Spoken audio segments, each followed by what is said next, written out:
Humpty Dumpty sat on a wall. Humpty Dumpty had a great fall. All the king's horses and all the king's men couldn't put Humpty Dumpty back together again.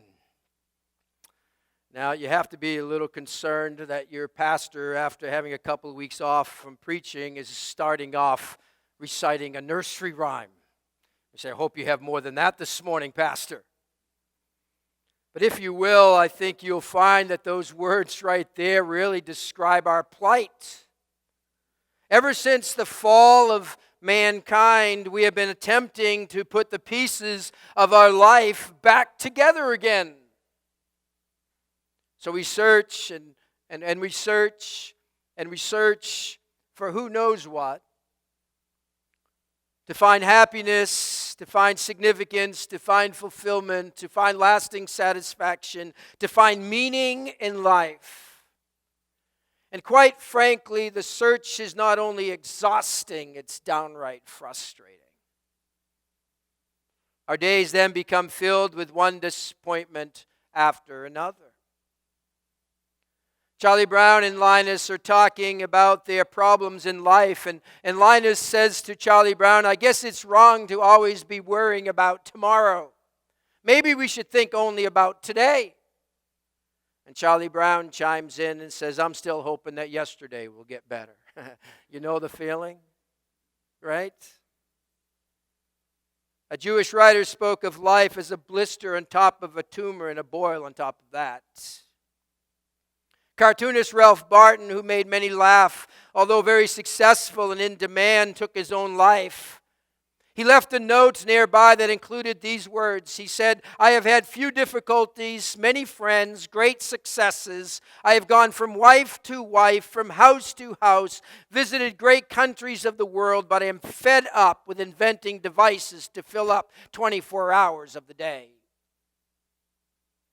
Ernest Hemingway put it this way. He said, life is a dirty trick, a short journey from nothingness to nothingness.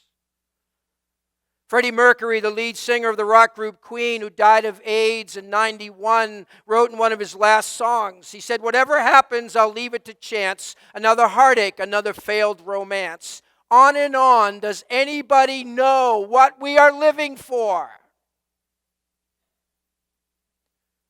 Tom Whitaker, the first disabled person to climb Mount Everest, said this about mountaineering. He said, one of the things that really attracts me about mountaineering is its total pointlessness. So I've dedicated my life to it. Well, there's another man who dedicated himself to pointlessness, and his name is Solomon. He wrote a book on happiness. He wrote the book of Ecclesiastes on where we can find happiness. Written almost 3,000 years ago, yet his search reads like something written on a blog in 2016, for he asked the age-old question, what is the meaning of life? Now, if you have your Bibles, and I hope that you do, please turn in them to the book of Ecclesiastes. If you're not sure where that is, or you haven't opened it in a while, well, you kind of open up the middle of your Bible. It should get you to around the book of Psalms. Then take a right, and that will lead you to Proverbs. And take another right, and then you'll be there at Ecclesiastes. Now, Ecclesiastes is one of those books that is often misunderstood. I'll let you in on a secret. I absolutely love the book of Ecclesiastes. Jim Hayes shared with us yesterday at men's breakfast that he loves the book of Judges. Well, I love the book of Ecclesiastes, and I'm not sure why. Perhaps it's because of my own tendency towards cynicism. I don't know. But really, I think it's more than that, because it's a book that understands us. It puts the spotlight on us, our thinking and our pursuits in life. It speaks to that, what really matters in life. And that's really the subject we're going to be exploring in the next few months in the book of Ecclesiastes. And so, if you're there, the book of Ecclesiastes, chapter 1, first chapter of Ecclesiastes, from verse 1, it is safe to say that the writer of this book is Solomon. Verse 1 of chapter 1, it says, the words of the teacher, son of David, king in Jerusalem. Now, what do we know about Solomon? Well, from a worldly point of view, Solomon had it all, didn't he? He had wealth, and he had women, and he had wisdom. He had power, he had fame, an entire kingdom was all his. And basically, anything he wanted, he could get. Solomon speaks of himself here as the teacher. And the picture here is one who is standing before an assembly, telling the students his life experiences. And he's trying to spare his students the pain of going down the path of looking for satisfaction in all the wrong places. Isn't it amazing how as a human race that we must find out the hard way by experiencing it ourselves? I mean, people tell us, celebrities tell us, and athletes tell us. We've heard from businessmen and women of their search for satisfaction to only be left empty and miserable. Why do we think it won't happen to me? Well, after identifying himself an experienced teacher has something to say, he says in verse 2, meaningless, meaningless, utterly meaningless. Everything is meaningless. He said, this is going to be one downer of a sermon. Everything is meaningless. Is this an overstatement? Is Solomon just simply a pessimist? Is he just having a terrible, horrible, no good, very bad day? Well, the word meaningless or vanity in some translations means emptiness, futility, vapor. It's the idea of that which vanishes quickly and leaving nothing behind. If you've ever seen a child chase one of those soap bubbles that you blow through your stick, you kind of get the picture. They chase it, they get it, and it just vanishes. It vanishes. After they break the soap bubble, there's nothing there. That's the thought here. Meaningless, meaningless. Poof, gone. In verse 3, he says, what does man gain from all his labor at which he toils under the sun? Now that phrase, under the sun, is very key to understanding this book. It's used around 30 times in the book of Ecclesiastes. And in one sense, that phrase, under the sun, simply refers to life here on earth. But it's really more than that. We have to read the ending of the book to fully grasp the meaning of this phrase. And so let's read the last chapter for a moment, at least one verse there. Go to Ecclesiastes chapter 12. Ecclesiastes chapter 12, and we're going to read just verse 13.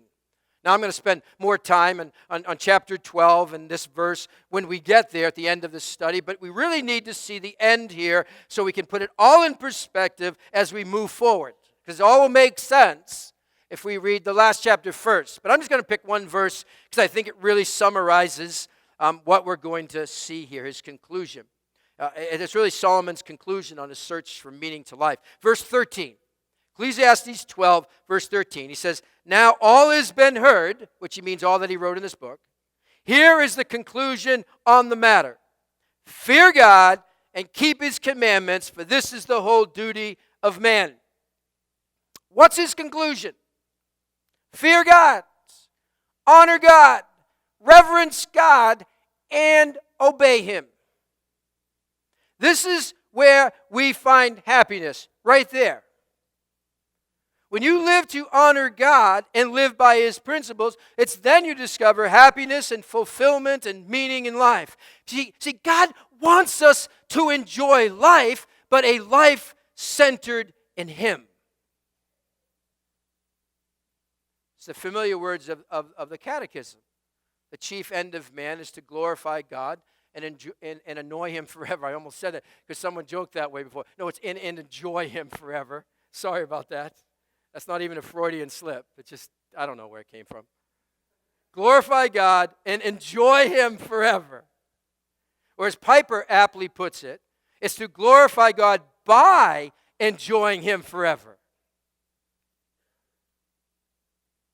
See, it's our duty to be happy in God's will for our lives, and everything else is futility of futility, meaningless, meaningless. And an under-the-sun worldview is a life lived from I don't need God perspective. To live under the sun without God in it is to live in a perpetual state of frustration and insanity. It's truly to do the same thing over and over again, expecting different results. Meaningless, meaningless, everything is meaningless. Now, here's a phrase that I hope sticks with you. It's not original with me. I heard it from a friend of mine who pastors a church in Maine. This is the phrase: if God isn't in it, it ain't worth it. Now, it's bad grammar, but it's for a purpose. And so if you feel better saying if God isn't in it, it isn't worth it, that's fine.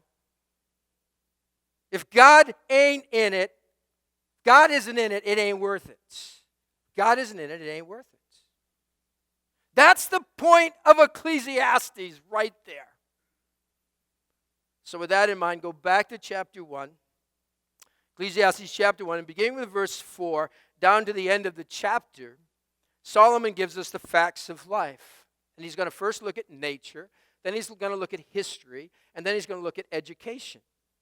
And he draws three conclusions as he views life from an I don't need God perspective. In verses 4 through 8, as he considers the laws of nature, he concludes that everything is the same. If you want an outline, that's point number 1. Everything is the same. He looks at nature, he looks at science in verses 4 through 8, and he concludes everything's the same. In verse 4, he says, generations come and go. It's true. We come and go. Someone was asked what the death rate was in a city, and he answered 1 apiece. It's true. He went on to say people are dying who never died before. A fact of life is that people die. Educated people, famous people, wealthy people, poor people, caring people, beautiful people, all will die. That is certain unless the Lord returns in their lifetime. Now, just in case you're not thoroughly depressed yet, listen to what Solomon goes on to say. Verse 5. After he says, generations come and go, but the earth remains forever. He says, verse 5, the sun rises, the sun sets. It hurries back to where it rises. The wind blows to the south, and it turns to the north, and round it goes, ever returning on its course. All streams flow into the sea, yet the sea's never full. To the place the streams come from, there they return again. Do you feel the monotony? One day is just like the day before. Everything's the same. It's quite a description there in the middle of verse 6. It says, round and round it goes. The thought is one of a runner going around a track, breathing heavily and in a state of exhaustion. Round and around and around and around. Do you feel like your days are tainted with this hopeless monotony? We wash the dishes and there are more dirty dishes. We pay taxes and there's more to pay. We get the car washed and it gets all dirty again. We fix the washer and then another piece goes. We change one diaper, don't only have to change another one again. We troubleshoot one problem on the computer to find another issue to lock it up again. You see, Microsoft Works really is an oxymoron. Life is just so daily. You try to save one more buck, you make one more phone call, you respond to that email, you fix one more thing, you solve one more problem, you feed one more thankless mouth, you pay one more bill, you prepare one more sermon. Do you feel like you're running in circles? Do you feel like you're on this treadmill? The odometer says you walked a mile, but in actuality, you've gone nowhere.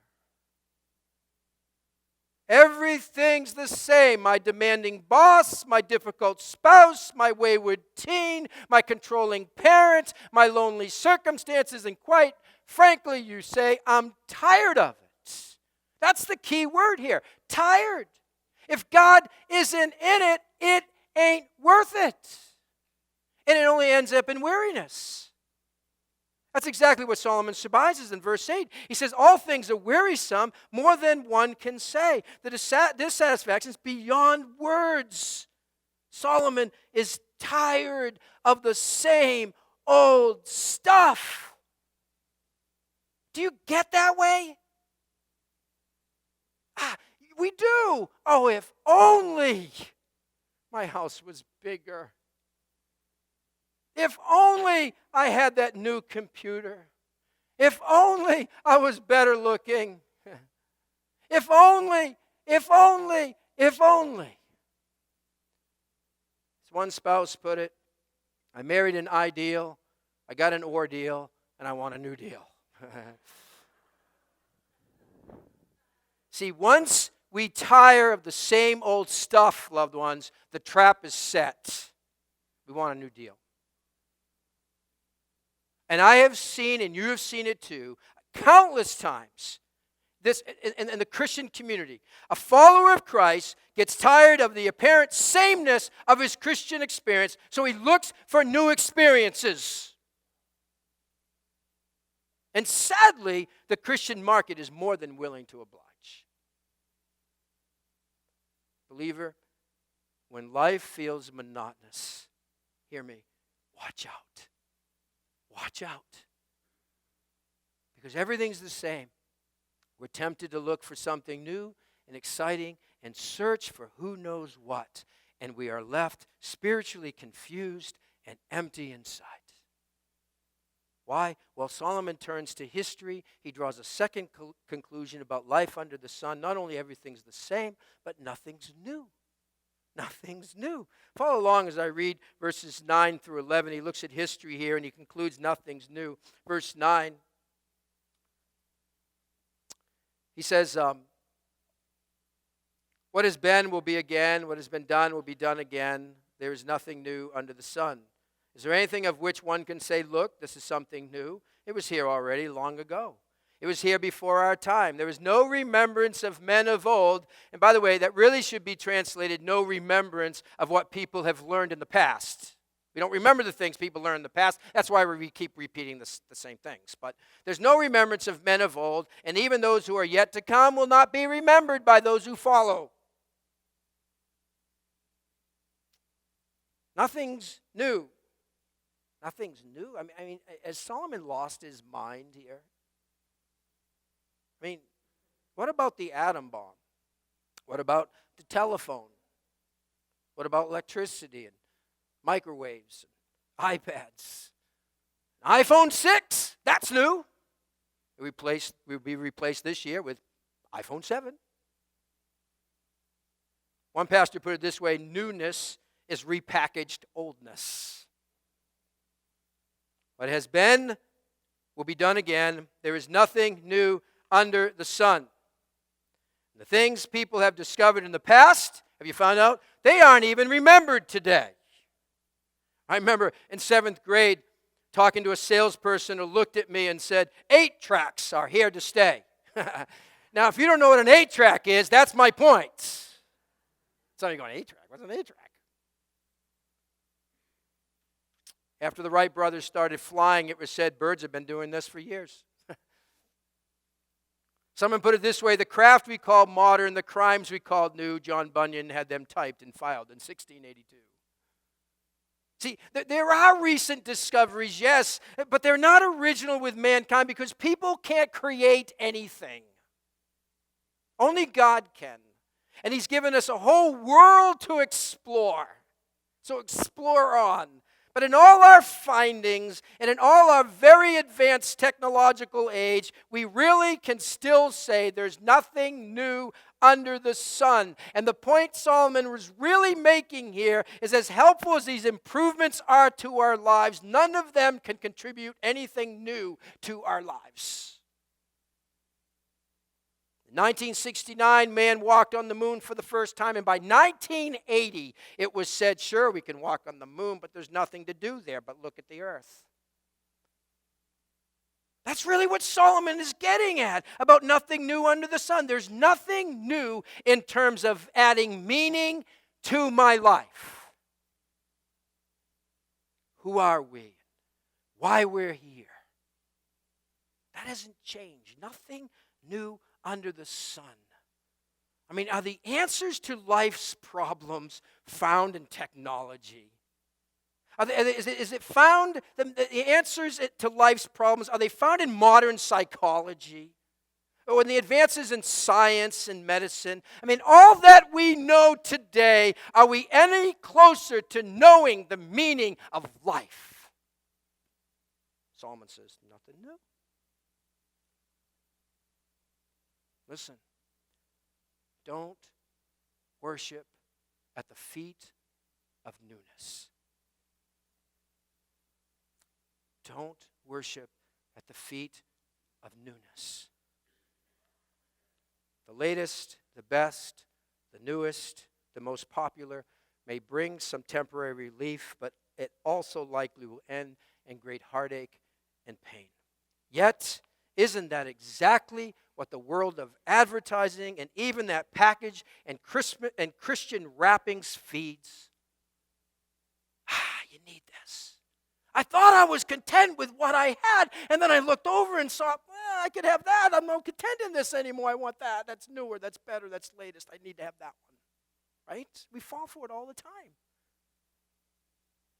An advertisement appeals to something new and something exciting, yet we discover it doesn't live up to its expectations. It doesn't deliver what it promises. I remember as a kid wanting so badly that this game that was advertised on TV. Yes, we had TVs when I was growing up, just in case you were wondering.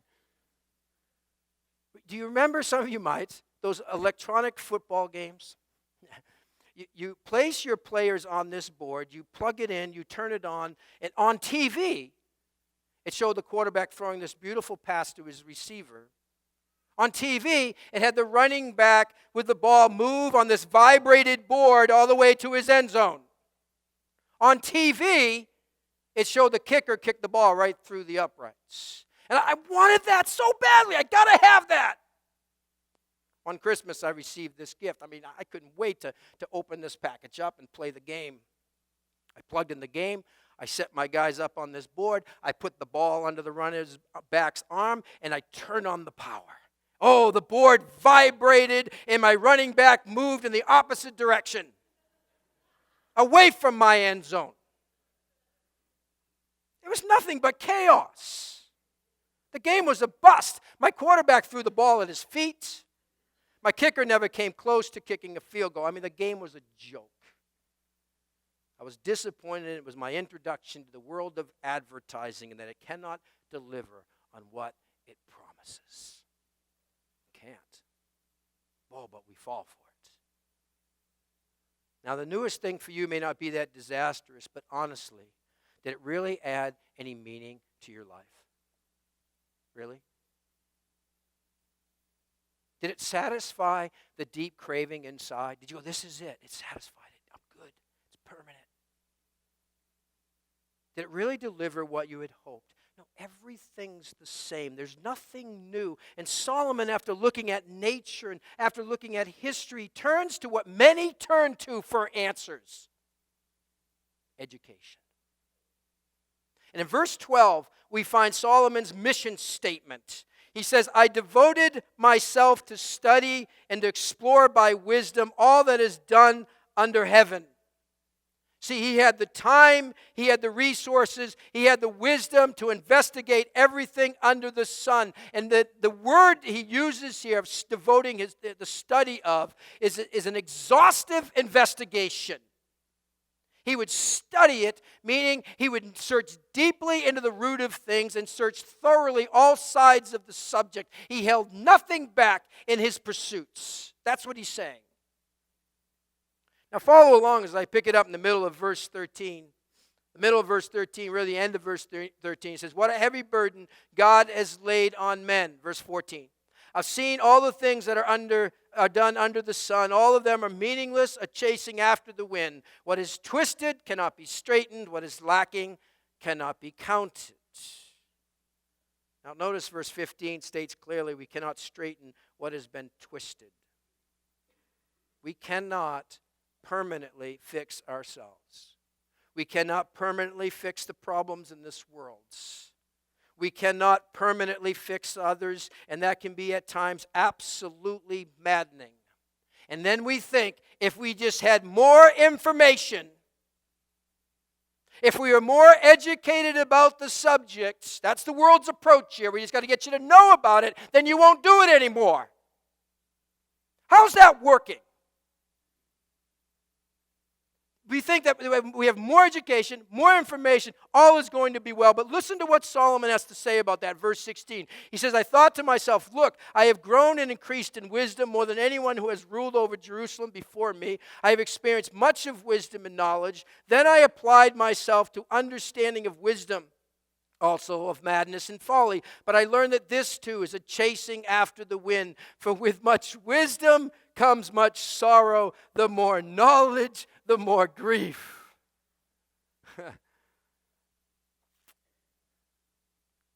What does he conclude? Yes, kids, you still have to go to school tomorrow. Okay, just don't use this verse here for your way out. What does he conclude? Not only that everything's the same, that nothing is new, but that more information doesn't change that. As a matter of fact, as one person aptly said, the more you know, the more you see, the more you see, the more you need medication. His third conclusion is this. Information without transformation is pointless.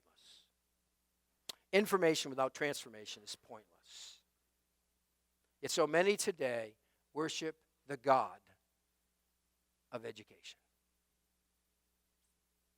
In our day, education is the cure for all ills. Now, hear me on this. I am not down on education, not at all. But if you are looking to knowledge for the answer to your search for significance and meaning, then it will only leave you frustrated and lead to more anxiety, not less. And our colleges and universities are full of people who are looking for answers to the meaning of life. And I ask, are they finding it there? There's all kinds of confusion. There was this interaction between a student and a professor. And the student in his philosophy lecture asked the professor this question. He says, how do I know I exist? And the professor replied, and whom shall I say is asking? Confusion. Confusion. What do we find on many college campuses today? Disillusionment, evil practices. See, what we know can't change the human heart. Information without transformation doesn't provide meaning in life. And Solomon says it's like chasing after the wind.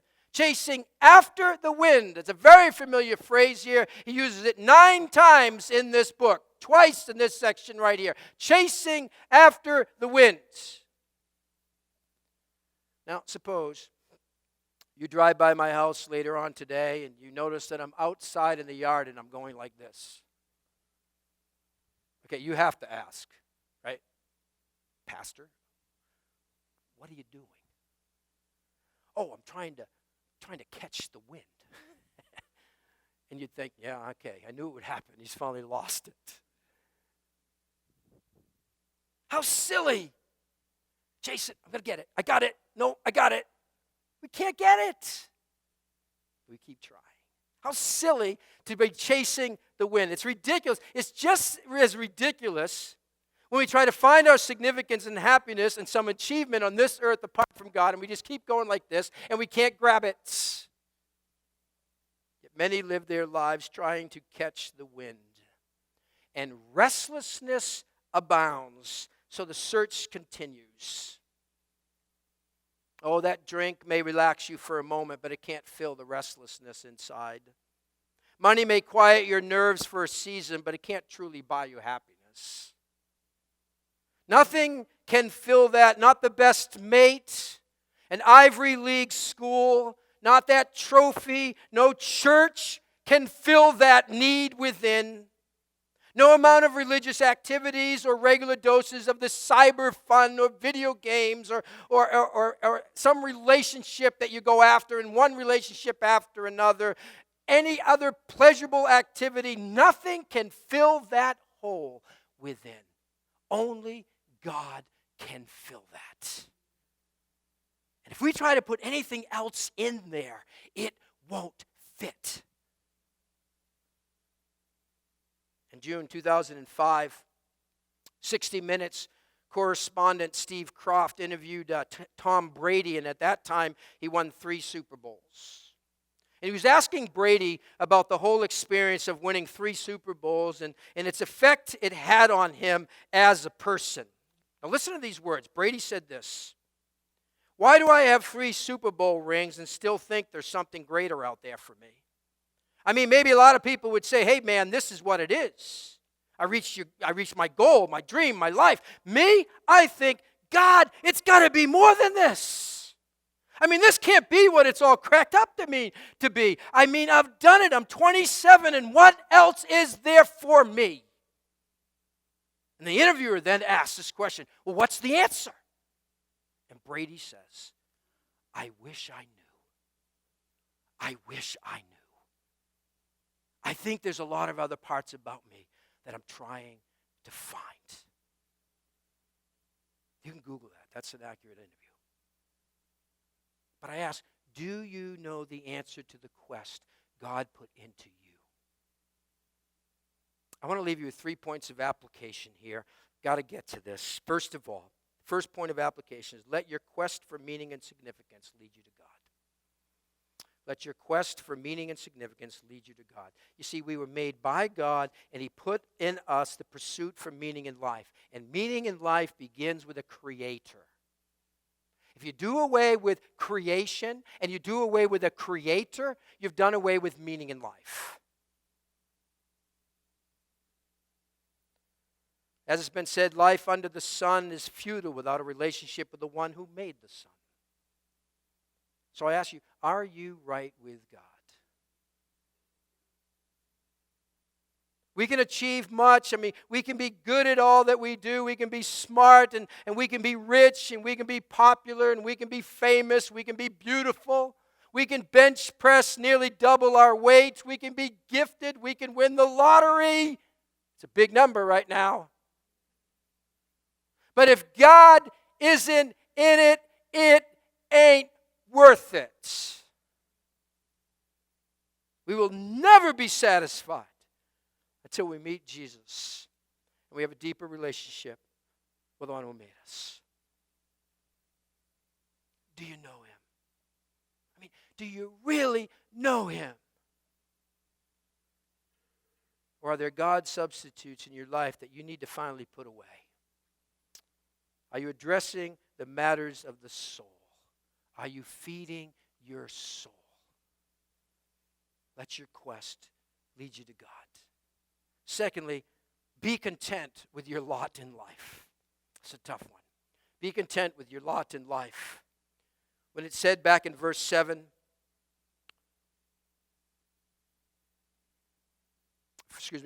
the eye never has enough of seeing, nor the ear its fill of hearing. The whole idea of that is speaking to discontentment. And a lot of our restlessness, if we're really honest, is over discontentment. And we're going to see this again and again in Ecclesiastes. And so I'm just going to move on from it. But suffice it to say now, can you trust God for your lot in life? Can you trust God with your prosperity? Can you trust God with your poverty? Can you trust God when things are going well? Can you trust God when they are not? Because only God can straighten out what is crooked. You cannot. So you're going to have to be content with that. So are you content with your lot in life? And thirdly, lastly, enjoy God in the pleasures of life. Enjoy God in the pleasures of this life. If God isn't in it, life can be depressing. If God isn't in it, it ain't worth it. But when He's in it, let's flip the coin here. When He's in it, there's nothing in life that compares to it. The more we believe that, the more we live for what really matters in life. Let's make sure that God is in all that we do in 2016, okay? Will you commit to that as a family, as an individual, and as a church? Because that is what Ecclesiastes ought to drive us to as we work through this book together. And that's why I'm very excited about our time in the book of Ecclesiastes. Because when God is at the center and we live to honor Him and we live by His principles, there we find true happiness and fulfillment. When God is at the center, You begin to enjoy Him even in the simple pleasures of life. And this book is about life on this earth where we are to enjoy Him. Brothers and sisters in Christ, we really can experience a life of consistent victory as we walk with Christ. We can. It is possible to leave patterns of defeat behind and find lasting happiness in walking with Him. We don't have to settle for this subnormal, joyless Christianity that says, I just got to hang on to the end. It's terrible here, but I can't wait to get to heaven. Where do we get that from? Glorify God by enjoying Him the pleasures of this life. Listen, don't miss the journey for the destination. Stories told of a busload of tourists en route to the Grand Canyon. This long journey went across the beautiful wheat fields of Kansas and through the glorious mountains of Colorado. The sights along the way to Grand Canyon were spectacular. Yet the travelers inexplicably kept the window shades down on the bus. Intent on the ultimate destination, we just got to get to the Grand Canyon, they never even bothered to look outside.